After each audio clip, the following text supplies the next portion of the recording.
Hello everybody, welcome to all of you. और आज के लेक्चर में हम लोग मिनरल न्यूट्रिशन के आगे पढ़ेंगे। जहाँ तक हम लोगों ने पढ़ा था उसके आगे पढ़ेंगे।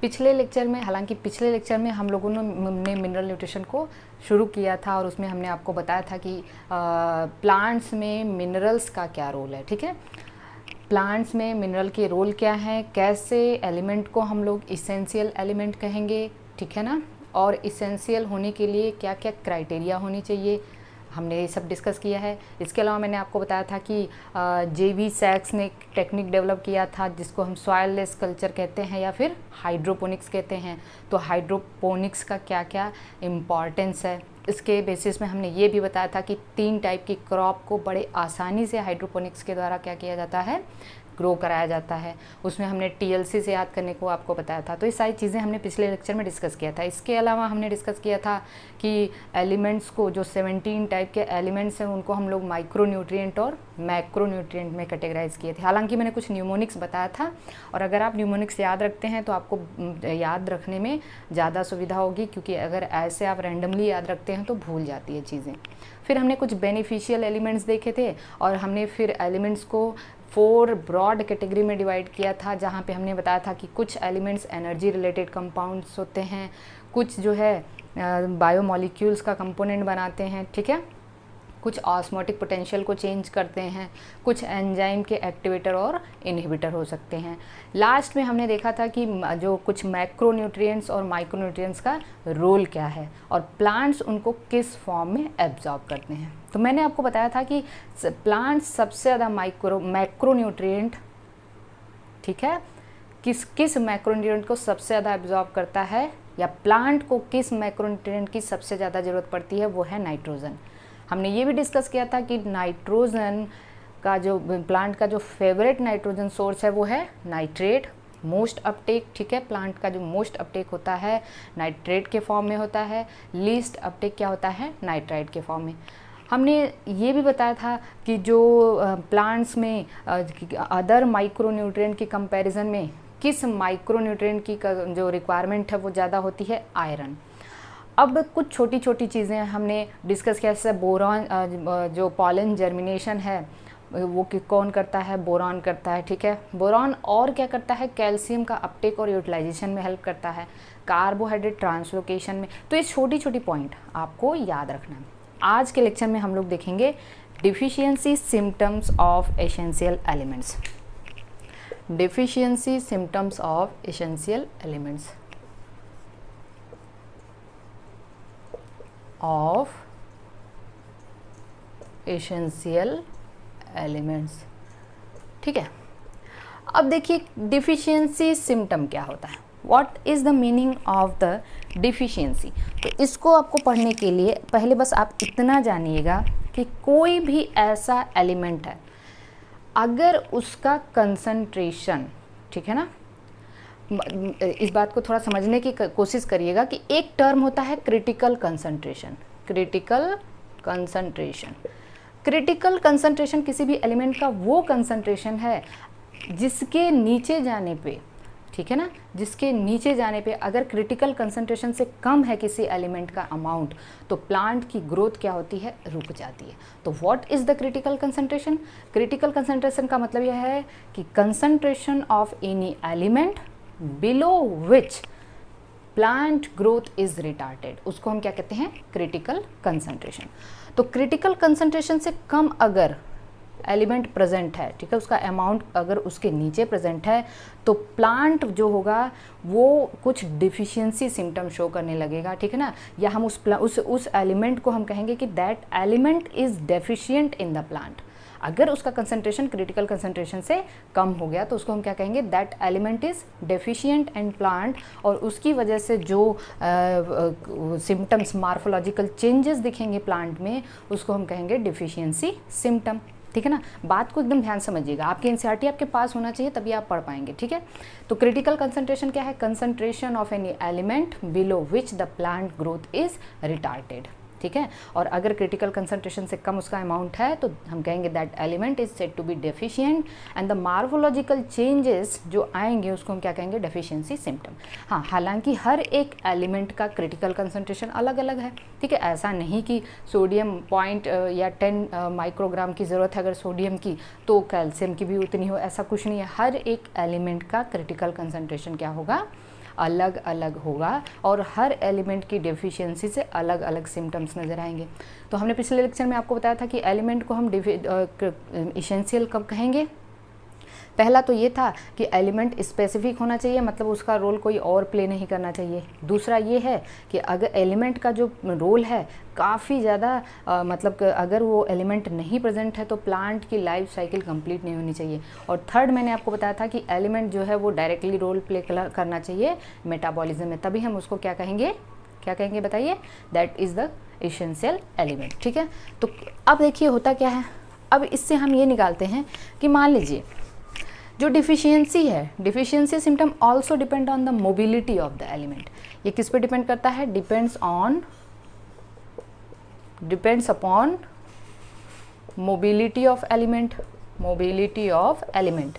I have already discussed in the previous lectures कि जो एलिमेंट दो तरीके के होते हैं, कुछ क्या है, मोबाइल है, ठीक है ना, मोबाइल एलिमेंट्स है, और दूसरा क्या है, नॉन मोबाइल्स है। ध्यान से समझिएगा, मोबाइल और नॉन मोबाइल।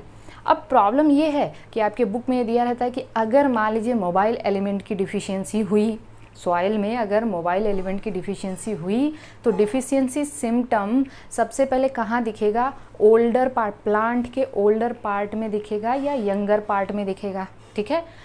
इस तरीके के क्वेश्चन आते हैं। तो आपको समझना ये है, आप इसको ऐसे समझ सकते हैं कि मान लीजिए, ध्यान देना है आपको, मान लीजिए this is the soil and this is the root and this is the plant. मैंने ये लीफ बना दिया, ये मैंने ओल्डर लीफ बनाई है और ये मैंने यंगर लीफ बनाई है, ठीक है, ऐसे समझने के लिए। अब एक बात बताइए आप कि मान लीजिए ये जो ओल्डर लीव्स हैं, ओल्डर लीव्स क्या करते हैं, ओल्डर लीव्स बिफोर सीनेसेंस, जब वो ओल्ड हो जाते हैं, सीनेसेंस से पहले वो क्या करते हैं, अपने जो भी एलिमेंट हैं उनके अंदर जो भी बायोमॉलिक्यूल्स है उनका ब्रेकेज होता है और वो एलिमेंट को यंगर को ट्रांसफ़र करते हैं। हमने बताया था ना कि जब लोग बूढ़े हो जाते हैं तो वो अपनी वसीयत लिखते हैं, अपनी जायदाद किसी को, अपने यंग वंस को ट्रांसफ़र कर देते हैं। सेम इसी तरीके से प्लांट्स में भी जो ओल्डर होते हैं तो उनके पास जो बायोमॉलिक्यूल है, उनको पता है कि अब ये सीनेसेंस हमारी ओल्डर टिश्यू की डेथ होनी है, तो जो यूज़फुल बायोमॉलिक्यूल है उसको यंगर के पास ट्रांसफ़र कर दो अगर पॉसिबल है तो। बताइए मॉलिक्यूल्स ट्रांसफ़र कब होंगे, जब उनके अंदर का एलिमेंट मोबाइल होगा, उनके अंदर का एलिमेंट क्या होगा, मोबाइल होगा, तभी वो मॉलिक्यूल ट्रांसफ़र हो पाएंगे, एलिमेंट ट्रांसफ़र हो पाएंगे, नहीं तो नहीं हो पाएंगे। तो अगर ये एलिमेंट मोबाइल है तब तो ओल्डर किसको दे देगा, यंगर को देगा। एलिमेंट मोबाइल नहीं है तब तो ओल्डर के पास ही रह पाएगा, वो रह जाएगा। तो मान लीजिए ये ओल्डर क्या करते हैं, ओल्डर अपने मॉलिक्यूल्स को इसको ट्रांसफ़र करते हैं, और किसको ट्रांसफ़र, कैसे मॉलिक्यूल को, मोबाइल एलिमेंट को, ठीक है। तो मोबाइल एलिमेंट को इसने यहाँ पे ट्रांसफ़र कर दिया, तो इसके पास तो एलिमेंट बचा नहीं। अब इसने क्या किया कि अब मान लीजिए सॉइल में इस मोबाइल एलिमेंट की डिफिशियंसी होगी, सॉइल में है ही नहीं, मोबाइल एलिमेंट की डिफिशियंसी हो गई, ठीक है। तो क्या होगा बताइए, इसका डिफिशियंसी सिम्टम सबसे पहले कहाँ दिखेगा, क्योंकि ओल्डर तो कंटिन्यूसली यंगर को दे रहा है लेकिन सॉइल में है भी नहीं, सॉइल में है नहीं, तो यंगर को तो ओल्डर से मिल रहा है लेकिन ओल्डर को कहाँ से मिलेगा, कहीं से नहीं मिलेगा, क्योंकि सॉइल में उसकी डिफिशियंसी है। तो बताइए कि अगर जो ओल्डर जो मोबाइल एलिमेंट की डिफिशियंसी हुई तो डिफिशियंसी सिम्टम सबसे पहले कहाँ दिखेगा, ओल्डर टिश्यू में दिखेगा, सीनेसेंस में दिखेगा। तो इससे आपको याद रखना है, देखिए मोबाइल एलिमेंट मोबाइल है तो डिफिशियंसी कहाँ पे दिखेगी, ओल्डर में, ओ से याद रख लेना आप, ओल्डर में या सीनेसेंस, जो सीनेसेटिंग लीव्स होती हैं उनमें दिखेंगी, जो ओल्डर टिश्यू होंगे उनमें। सेम इसी तरीके से मान लीजिए ये इमोबाइल एलिमेंट है, ठीक है ना, इमोबाइल एलिमेंट की डिफिशियंसी, तो ओल्डर टिश्यूज़ जो हैं, ओल्डर टिश्यूज़ क्या करते हैं, अपने एलिमेंट को किसको ट्रांसफ़र करते हैं, यंगर को, ठीक है ना, ये तो हमें पता है। लेकिन अगर यहाँ एलिमेंट अगर इमोबाइल है तो ओल्डर से यंगर तक तो जा नहीं पाएगा क्योंकि एलिमेंट ही मोबाइल है, और सॉइल में भी नहीं है, सॉइल में भी नहीं है, तो बताइए ये सिम्टम सबसे पहले कहाँ दिखेगा, यंगर में दिखेगा, ठीक है ना, कहाँ दिखेगा, यंगर, क्योंकि ओल्डर है तो उसके पास पहले से तो है एलिमेंट, यंगर को तो चाहिए वो एलिमेंट, लेकिन यंगर को जब चाहिए तो सॉइल में है नहीं और ओल्डर दे नहीं सकता क्योंकि वो इमोबाइल है, तो ये सिम्टम सबसे पहले कहाँ दिखेगा, यंगर टिश्यू में दिखेगा। तो मोबाइल एलिमेंट, ठीक है, ओल्डर टिश्यू में, इमोबाइल कहाँ पे दिखेगा, यंगर टिश्यू में। अब आपकी बुक में कुछ एग्जाम्पल दिए हुए हैं कि मोबाइल और इमोबाइल की बात करें अगर हम, तो कुछ मोबाइल एलिमेंट्स के एग्जाम्पल क्या हो सकते हैं और कुछ इमोबाइल, ठीक है। अब देखिए इसमें इमोबाइल वाले में ना थोड़ा सा कंट्रोवर्सी है। इमोबाइल जैसे कैल्शियम और सल्फर दिया हुआ है एक जगह, ठीक है ना, दो जगह दो चीज़ दी हुई है आपके एनसीईआरटी में, एक जगह कैल्शियम सल्फर दिया है, एक जगह केवल और केवल कैल्शियम दिया है, क्योंकि कैल्शियम सेल वॉल बनाता है इसलिए वो जो है वो फिक्स रहता है, वो कहीं नहीं जाता है। सेल वॉल मतलब समझ रहे ना, middle lamella calcium pectate, middle lamella भी हमने आपको पढ़ाया हुआ है, ठीक है। तो इमोबाइल, अब इमोबाइल को कैसे याद रखेंगे, कैश से, कैश मतलब पैसा, पैसा आप वैसे भी नहीं चाहते हैं कि वो मोबाइल हो आपके पास रहे, तो आप इसको ऐसे याद रख सकते हैं, कैश। हाँ, अब कंट्रोवर्सी यहाँ पे है, अगर हम एनसीईआरटी के बेसिस पे इसको देखें तो sulphur is in between controversy, क्योंकि ये कंट्रोवर्सी के इसमें एक जगह दिया है कि सल्फ़र मोबाइल है, एक जगह दिया है सल्फ़र इमोबाइल है। तो क्योंकि आपको एनसीईआरटी से ही क्वेश्चन मिलेगा, एनसीईआरटी से ही आंसर देना है, तो आप दोनों टिक कर देंगे तो भी आंसर सही रहेगा, क्योंकि हम इसको क्या कर सकते हैं, यहाँ पे हम लोग कंप्लेंट कर सकते हैं कि एनसीईआरटी में दोनों दिया हुआ है, ठीक है। तो अगर दिया है सल्फ़र और कैल्शियम एक ही ऑप्शन में तो बहुत अच्छी बात है। सल्फ़र कैल्शियम ऐसे से अलग दिया है तो भी आप कोई भी स्टूडेंट दोनों जो है आंसर लगा देगा, दोनों में से कोई भी लगा देगा तो वो क्लेम किया जा सकता है, वो आंसर दोनों माना जाएगा। तो आप यहाँ पे कंफ्यूज नहीं रहिए, कैल्शियम और सल्फ़र इमोबाइल। मोबाइल में बहुत है, नाइट्रोजन, फास्फोरस, सल्फ़र, ये सब पोटेशियम, ये सब क्या है, मोबाइल है। यहाँ से क्वेश्चन बन सकता है, ठीक है। तो this is the deficiency symptom. इसके अलावा नेक्स्ट टॉपिक जो आपके एनसीईआरटी में है वहाँ पे कुछ दिया हुआ है टॉक्सिसिटी, जैसे देखिए the older biomolecule contain these and broken down making these, calcium sulphur यहाँ पे दिया है ना, हाँ गुड, क्योंकि दिया है calcium is the structure part of the structural component of the cell, ठीक है।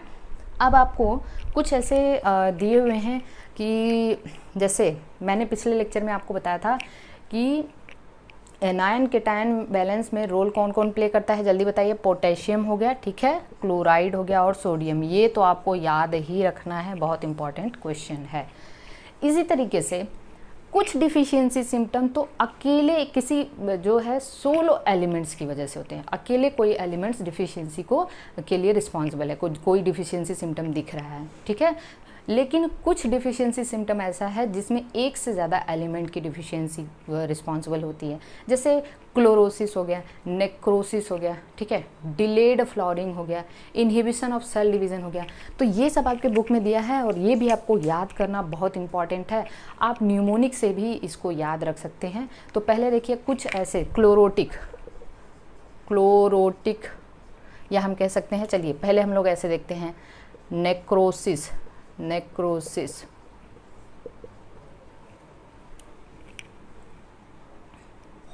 ठीक है। तो नेक्रोसिस क्या है, नेक्रोसिस के लिए आप में यहाँ पे नेक्रोसिस का मतलब क्या होता है, death of the tissue, death of tissue. तो प्री मेच्योर टिश्यूज़ की अगर डेथ हो रही है तो उसको हम लोग क्या कहते हैं, नेक्रोसिस। और इसके लिए कौन कौन से एलिमेंट रिस्पॉन्सिबल होते हैं, किस किस एलिमेंट की डिफिशियंसी से नेक्रोसिस हो सकती है, तो आप यहाँ पे एक न्यूमोनिक, जैसे इसके लिए सी कैल्शियम है, कॉपर है और पोटेशियम है और क्या है, मैग्नीशियम है। तो आप ऐसे याद रखते हैं, काकू का मग से याद रख लेते हैं आप, that is responsible for the necrosis, ठीक है। काकू हैं, ओल्ड एज हैं, तो उनके भी जो हैं टिश्यूज़ की डेथ तो होनी ही है, तो आप ऐसे न्यूमोनिक्स आप याद रख सकते हैं, नेक्रोसिस, ठीक है। इसके अलावा डिलेड फ्लावरिंग के लिए किस किस एलिमेंट की डिफिशियंसी रिस्पॉन्सिबल है, तो इसको आप मोशन से याद रख सकते हैं, मोशन में ये मोशन मतलब मोलिब्डेनम, सल्फर और नाइट्रोजन। क्योंकि अब आप ऐसे कंफ्यूज नहीं होना, डिलेड है मतलब डिलेड है, लेट को आप फास्ट करने के लिए मोशन चाहिए, ठीक है। तो आप इसको आप ऐसे याद कर सकते हैं। इसके अलावा inhibition of cell division of cell division, inhibition of cell division. Inhibition of cell division में दिया है नाइट्रोजन, ये क्या दिया हुआ है, that is the nitrogen, potassium and sulphur, nitrogen, potassium and sulphur. तो इसको आप कैसे याद रख सकते हैं, कंस से याद रख सकते हैं, कंस, नाइट्रोजन, पोटेशियम और सल्फर, ये 3 हो गया। तो आप इनहिबिशन ऑफ सेल डिवीज़न अब यहाँ से कंस से याद रख सकते हैं। ओके, अब क्या है, एक है that is the chlorosis. Chlorosis का मतलब होता है loss of chlorophyll. Loss of chlorophyll अगर है, क्लोरोफिल का लॉस है, दैट मीन्स कि लीव्स कैसी होंगी, yellowing of leaves, that will result in yellowing of leaves, leaves yellow हो जाएंगी। तो इसको आप ऐसे याद रख सकते हैं। एक न्यूमोनिक अभी अभी मेरे दिमाग में आया था, मैंने उसको बनाया था, तो इसमें क्या, कोई मन से, ठीक है, इस न्यूमोनिक को समझ, मन से मैगी और मोबाइल, और को मैं बीच में ले, और मोबाइल नहीं फेंकेगा, जान लो, ठीक है ना, जान लो, ठीक है, ये चीज़। अब आप देखिए, कोई मन से मैगी और मोबाइल नहीं फेंकेगा, जान लो।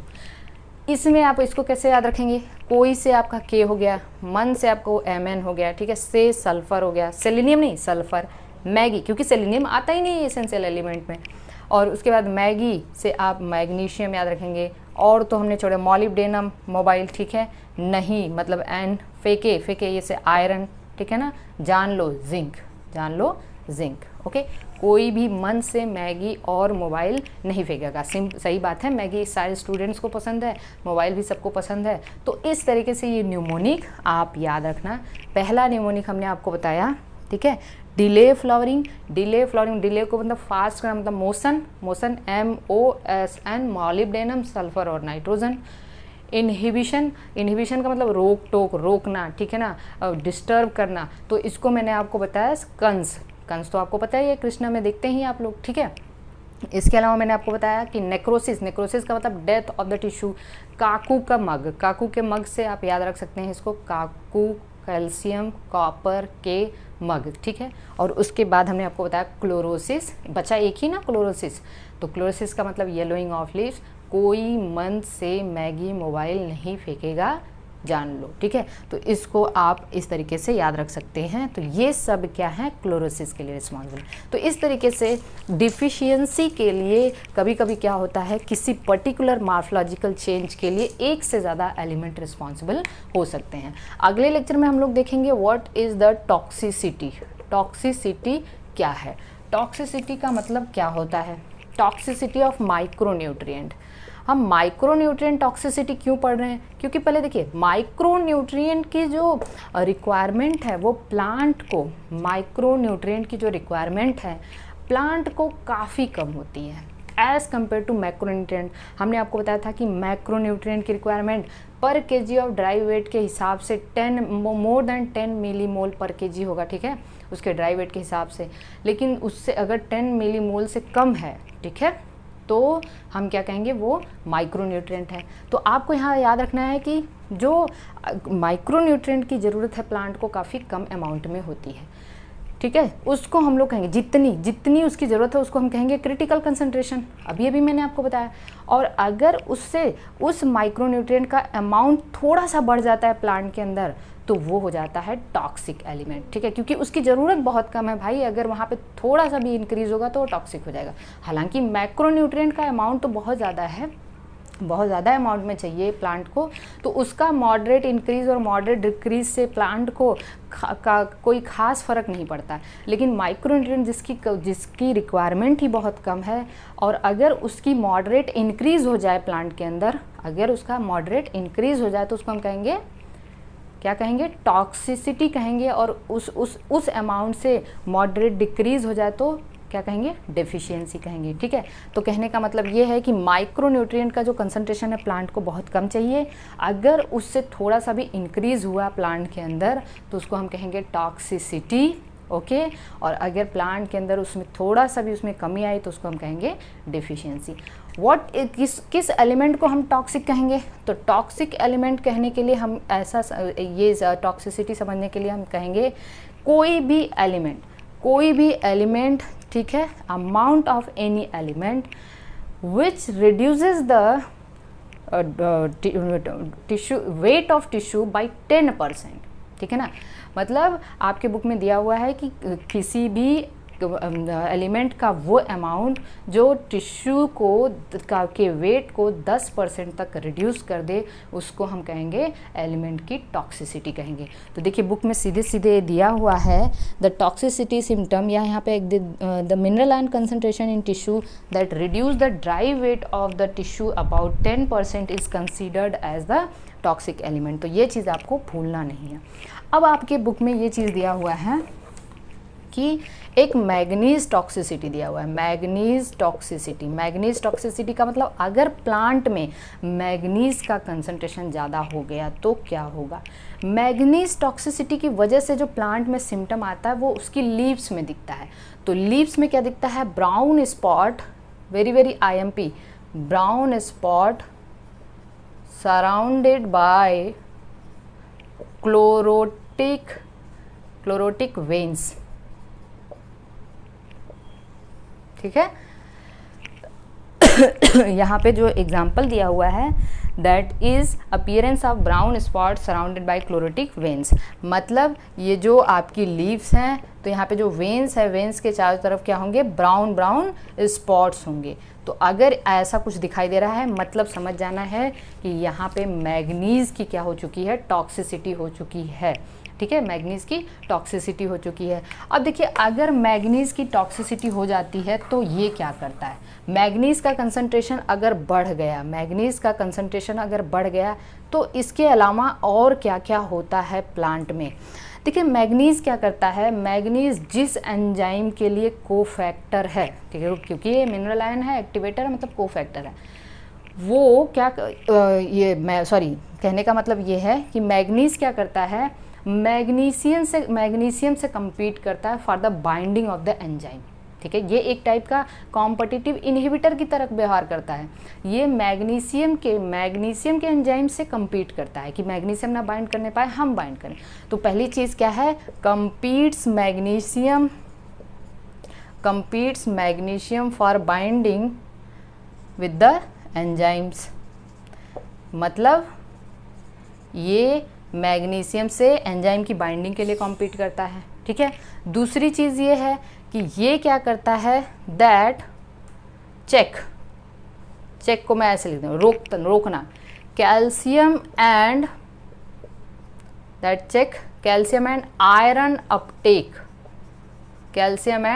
Iron Uptake by the plants. देखिए आपके बुक में सीधे सीधे दिया हुआ है that check therefore excess in fact deficiency iron magnesium, thus what appear symptoms? इसमें दिया है it uptake with the magnesium iron inhibit the calcium translocation। हाँ, तो ये क्या करता है? कैल्शियम और आयरन के अपटेक में भी इसको भी क्या करता है? रोकता है। तो सिंपली मैग्नीज टॉक्सिसिटी का मतलब ये है कि ये क्या करता है? इसको आप ऐसे कैल्शियम एंड मैग्नीशियम अपटेक को रोकता है, ठीक है। अगर मैग्नीज का कंसंट्रेशन बढ़ गया तो कैल्शियम और मैग्नीशियम का अपटेक नहीं हो पाएगा। दूसरा क्या है? ये मैग्नीशियम से compete करता है for the binding with the enzyme. और तीसरा है दैट ऑल्सो प्रिवेंट्स, ठीक है, ऑल्सो प्रिवेंट्स कैल्शियम ट्रांसलोकेशन। 3 चीज़ ये करता है। तो एक्चुअली होता क्या है? एक्चुअली हमें कैसे पता चलेगा कि प्लांट्स में मैग्नीज की टॉक्सिसिटी हुई? तो एक्चुअली मैग्नीज टॉक्सिसिटी की वजह से अगर उस प्लांट में कैल्शियम, आयरन, मैग्नीशियम की भी डिफिशियंसी दिख रही है, कैल्शियम, आयरन और मैग्नीशियम तीनों की डिफिशियंसी साथ में दिख रही है, तो इसको हम लोग क्या कहेंगे कि यहाँ पे मैग्नीज टॉक्सिसिटी हो चुकी है। हालांकि एक मार्फोलॉजिकल फीचर भी आपको दिखेगा, वो दिखेगा कि जो लीव्स है उसमें जो वेन्स है उसके उसके चारों तरफ ब्राउन स्पॉट्स हो गए हैं। तो आपको ये चीज़ याद रखना है कि किसी भी एलिमेंट को हम टॉक्सिक कब कहेंगे, अगर वो एलिमेंट किसी भी टिश्यूज़ के ड्राई वेट को 10% तक घटा देता है तो हम कहेंगे कि एलिमेंट क्या हो चुका है, टॉक्सिक हो चुका है। मैग्नीज टॉक्सिसिटी एक्चुअली कब हम समझ पाएंगे कि मैग्नीज की टॉक्सिसिटी है, जब उसमें कैल्शियम, आयरन और मैग्नीशियम की भी डिफिशियंसी दिखेगी। ठीक है, तो ये चीज़ आप बहुत ध्यान से समझिएगा। तो this is what the toxicity. हमने क्या बताया कि जो माइक्रोन्यूट्रिएंट है, हालांकि इसका कंसंट्रेशन बहुत कम कंसंट्रेशन की रिक्वायरमेंट होती है प्लांट में, इस वजह से अगर उसका मॉडरेट इंक्रीज़ हो जाए तो एलिमेंट को हम टॉक्सिक कहेंगे, और उसका मॉडरेट डिक्रीज़ हो जाए तो एलिमेंट को हम डेफिशिएंट कहेंगे। तो ये हुआ टॉक्सिसिटी। चलो ठीक है, अगला टॉपिक आपके बुक में दिया हुआ है अपटेक ऑफ मिनरल्स। ठीक है, मिनरल्स का अपटेक कैसा होता है, तो ये चीज़ तो हमने आपको पहले ही पढ़ा दिया है उसमें ट्रांसपोर्ट इन प्लांट्स में, कि मिनरल को वो किस फॉर्म में लेगा, ठीक है, कैसे लेगा, एक्टिवली भी पैसिवली भी। फिर 2 पाथवे पढ़ाया था मैंने आपको, रिकॉल करिए, सिम्प्लास्ट और एपोप्लास्ट। हमने आपको हालांकि ये बात बताया था कि सिम्प्लास्ट मेनली मिनरल के लिए होता है, एपोप्लास्ट मेनली वाटर के लिए होता है, लेकिन बुक में यहाँ पे आपके एनसीईआरटी में दिया हुआ है कि सिम्प्लास्ट और एपोप्लास्ट दोनों पाथवे होते हैं कुछ मिनरल्स के लिए। तो सिम्प्लास्ट प्लाज्मोडेस्माटा से जाएगा, एपोप्लास्ट इंटरसेलुलर स्पेसेस से होके जाएगा, ये तो आपको पता है। कौन लिविंग है, सिम्प्लास्ट लिविंग है, एपोप्लास्ट क्या है, डेड है। ठीक है, क्यों, क्योंकि ये इंटरसेलुलर स्पेसेस से होके जाएगा। कौन एक्टिव है, कौन पैसिव है, ये भी हमें समझना, क्योंकि देखिए होगा क्या, जैसे सपोज करिए कि ये प्लांट है, ये एपिडर्मिस है, ठीक है, ये एपिडर्मिस है और ये कॉर्टेक्स है। ठीक है, रूट का स्ट्रक्चर मैं बना रही हूँ। कॉर्टेक्स के बाद ये एंडोडर्मिस है, समझ लीजिए। ठीक है, और ये क्या है, पेरिसाइकिल है, और ये फिर जाइलम है, क्योंकि मिनरल किससे ऊपर जाएगा, जाइलम इससे जाएगा ना। एसेंट ऑफ सैप पढ़ा था हमने, transpiration pull theory, cohesion tension theory पढ़ा था हमने। अब इसी के एक्सटेंशन को हम लोग क्या कहते हैं, रूट हेयर्स कहते हैं। आपको पता है root hairs are the extension of the epidermal cell. अब होता क्या है, हमने एक चीज़ और बताया था कि ये जो एंडोडर्मिस है वहाँ पे कैस्पेरियन स्ट्रिप होता है। ये हम लोग एनाटॉमी पढ़ेंगे तो वहाँ पे कैस्पेरियन स्ट्रिप कैसे बनता है इसको डिटेल में पढ़ेंगे, अभी आप इतना ही समझिए। तो ये कैस्पेरियन स्ट्रिप है, यहाँ तक बात समझ में आई। अब क्या है, हमने बताया था आपको कि देखिए जो मिनरल जो रूट है, ठीक है ना, रूट में मिनरल का कंसंट्रेशन ज़्यादा है as compare to the surrounding soil. याद करिए, मैंने बताया था आपको कि रूट में मिनरल का कंसंट्रेशन ज़्यादा है as compare to the surrounding soil, तो कम से ज़्यादा जाना है मतलब एक्टिवली जाएगा। ठीक है, लेकिन आपको ये समझना है कि सबसे ज़्यादा किस में है। तो सबसे पहली चीज़, सबसे ज़्यादा मिनरल कहाँ होगा, इसमें होगा, सबसे ज़्यादा जाइलम में होगा, क्योंकि ये कंटिन्यूअस मिनरल को ले रहा है और ऊपर भेज रहा है। ठीक है, जाइलम से ज़्यादा मैं यहाँ 5 लिख दे रही हूँ। ठीक है, मेरी बात ध्यान सुनना। जाइलम से कम होगा इसमें, किसमें, पेरीसाइकिल में, मैंने यहाँ पे 4 बना दिया। पेरीसाइकिल से कम मिनरल होगा एंडोडर्मिस में, मैंने यहाँ पे 3 बना दिया। ठीक है, एंडोडर्मिस से कम होगा कॉर्टेक्स में, मैंने 2 बना दिया, और सबसे कम होगा यहाँ पे, कहाँ पे, एपिडर्मिस में, मैंने एक एरो दिखाया है। और सबसे कम, इसके अलावा सबसे कम होगा इसमें, रूट हेयर्स में, और उससे भी कम कहाँ होगा, सॉइल में होगा, सराउंडिंग सॉइल में। तो इस तरीके से जो मिनरल एब्जॉर्ब होगा, मेरी बात को एकदम अच्छे से समझना है, तो मिनरल सराउंडिंग सॉइल से जाएगा किसमें, रूट हेयर में, एक्टिवली जाएगा, क्योंकि सॉइल के कंपैरिजन में यहाँ पे ज़्यादा है, अब मान लीजिए सिम्प्लास्ट मतलब प्लाज्मोडेस्माटा से होके जाना है, प्लाज्मोडेस्माटा से अगर होके जाना है तो अब आ गया, इसमें आ गया, एंडोडर्मल सेल में आ गया, एंडोडर्मल सेल से फिर कॉर्टेक्स में जाना है, तो फिर इसको कम से ज़्यादा की तरफ जाना है ना, फिर इसको कम से ज़्यादा की तरफ जाना है, तो एक्टिवली ही जाएगा। और एक्टिव क्योंकि ये चार्ज पार्टिकल है तो कुछ प्रोटीन्स होंगी, कैरियर प्रोटीन्स होंगी। ठीक है, तो इस तरीके से जाएगा वहाँ पे। ओके, मेरी बात ध्यान से सुनना है। तो कम से ज़्यादा इस तरीके से जाएगा, तो एलिमेंट जो है उनका ट्रांसपोर्ट एक्टिव होगा किसमें, सिम्प्लास्ट में। और एपोप्लास्ट में यहाँ पे क्या होगा, एपोप्लास्ट में पैसिव होगा, क्योंकि ये वाटर के साथ चला जाता है। और हमने आपको बताया था कि वाटर का जो फ्लो होता है वो बल्क होता है, क्योंकि एपोप्लास्ट में स्पेस ज़्यादा है। ठीक है, एपोप्लास्ट में क्या है, स्पेस ज़्यादा है, तो वहाँ पे एनर्जी की ज़रूरत नहीं होती, एपोप्लास्ट में एनर्जी की ज़रूरत नहीं है। जबकि सिम्प्लास्ट में मेम्ब्रेन टू मेम्ब्रेन को क्रॉस करना है तो यहाँ पे एनर्जी की ज़रूरत होती है। ठीक है, पंप की ज़रूरत होती है, इसलिए इसको हम क्या कहते हैं, एक्टिव ट्रांसपोर्ट कहते हैं। तो सिम्प्लास्ट लिविंग है क्योंकि सेल टू सेल जाना है, एपोप्लास्ट नॉन लिविंग है। सिम्प्लास्ट एक्टिवली जाएगा, एपोप्लास्ट नॉन एक्टिव मतलब पैसिवली जाएगा। और मैंने ये भी आपको बताया था कि जो एंडोडर्मल की ट्रांसपोर्ट प्रोटीन है, एंडोडर्मिस की जो ट्रांसपोर्ट प्रोटीन है, जैसे मान लीजिए ये मैंने बताया एपिडर्मिस, ये है कॉर्टेक्स, ये है एंडोडर्मिस, ये है पेरीसाइकिल, ठीक है। जो एंडोडर्मिस की ट्रांसपोर्ट प्रोटीन है वो इनको हम लोग कंट्रोल पॉइंट कहते हैं, क्योंकि यही ये डिसाइड करेंगी कि आगे मिनरल्स कैसे जाने हैं, उनकी कितनी क्वांटिटी जानी है, ये सब एडजस्ट कौन करता है, एंडोडर्मिस की ट्रांसपोर्ट प्रोटीन, जिसको हम लोग कहते हैं कंट्रोल पॉइंट। तो इस तरीके से हमने देखा था कि मिनरल का अपटेक हुआ। आगे देखिए, अब रूट में आ गया तो रूट प्रेशर से थोड़ा स्टेम तक जाएगा। हमने पढ़ाया ये चीज़, आप जाके लेक्चर देखिएगा, उसमें प्लांट फिजियोलॉजी में दूसरा या तीसरा लेक्चर है, रूट प्रेशर वगैरह के बारे में मैंने आपको बताया था। फिर उसके बाद जो ट्रांसपोर्ट इन प्लांट्स पढ़ा था मैंने, उसमें होगा, ठीक है। तो फिर उसके बाद क्या है कि फिर स्टेम से लीव्स तक कैसे जाएगा, एसेंट ऑफ सैप, जिसमें रहता है ट्रांसपिरेशन पुल से जाएगा। कोहेसन टेंशन थ्योरी हमने पढ़ाया था, डिक्सन एंड जॉली ने दिया था। कोहेसन का मतलब वाटर का वाटर मॉलिक्यूल से अट्रैक्शन, ठीक है। सेम पार्टिकल का जो म्यूचुअल अट्रैक्शन उसको हम कोहेसन कहेंगे। डिफरेंट पार्टिकल्स के बीच में है अट्रैक्शन तो उसको हम एडेशन कहेंगे, ठीक है। तो इस तरीके से सॉइल जो है मिनरल जो है ऊपर तक जाता है। तो मिनरल का अपटेक कैसे हुआ, इसका ट्रांसलोकेशन कैसे हुआ, उसके ट्रांसफ़र के पाथवे पढ़ा हमने। अब आप देखिए यहाँ पे अगला लेक्चर यही दिया हुआ है आपके बुक में कि अगले लेक्चर में दिया है कि soil as reservoir of essential elements. Soil, अब आपको पता है कि सॉइल एक एसेंशियल एलिमेंट का क्या है, रिजर्वायर है। हम एनसीईआरटी की एक लाइन कवर कर रहे हैं, आप इस चक्कर में नहीं रहिएगा कि कोई लाइन छूट रही है, ध्यान से बस समझते चलिए। सारी लाइंस में कवर कर रही हूँ, बस कॉन्सेप्ट बनाइए। तो soil is the reservoir of the essential element. हमें पता है कि सॉइल का फॉर्मेशन किससे होता है, रॉक से होता है। उस प्रोसेस को हम लोग क्या कहते हैं, पीडोजेनेसिस, ठीक है, वेदरिंग, क्या कहते हैं, वेदरिंग। वेदरिंग का मतलब ये है कि जब बड़े बड़े रॉक पार्टिकल छोटे छोटे रॉक पार्टिकल में टूटते हैं तो उसको हम वेदरिंग कहते हैं। और वेदरिंग जो छोटे छोटे रॉक पार्टिकल से फिर सॉइल के बनने को हम लोग पीडोजेनेसिस कहते हैं। क्या कहते हैं, पीडोजेनेसिस। अब सवाल ये है कि क्या सॉइल में केवल एलिमेंट्स ही होते हैं, ऐसा नहीं है। सॉइल में एलिमेंट्स के अलावा क्या क्या होता है, ढेर सारे ऐसे माइक्रो ऑर्गेनिज्म का भी रिजर्वायर है सॉइल। तो ये सारी चीज़ें हमें पता है।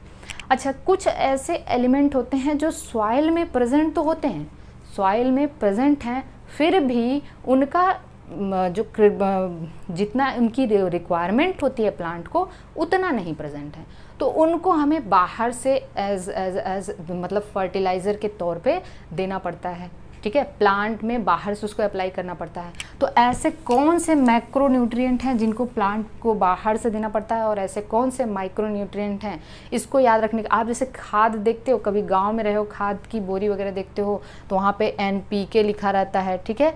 तो नाइट्रोजन तो बहुत important, nitrogen is the most important element, ठीक है, जिसकी सॉइल में डिफिशियंसी होती ही होती है, क्योंकि नाइट्रोजन के लिए प्लांट भी कम्पीट करता है और माइक्रो ऑर्गेनिज्म भी कम्पीट करता है। मतलब नाइट्रोजन के लिए प्लांट और माइक्रो ऑर्गेनिज्म आपस में कम्पीट करते हैं, ये हम आगे पढ़ेंगे। तो ऐसे कौन से मैक्रो न्यूट्रिएंट हैं जिनको हमें बाहर से सप्लाई करना पड़ता है, वो है NPK और सल्फर, ठीक है। और ऐसे कौन से माइक्रो न्यूट्रिएंट हैं जिनको हमें बाहर से देना पड़ता है प्लांट को, वो हैं, एक तो फेकू से याद रख लीजिए, ठीक है ना, और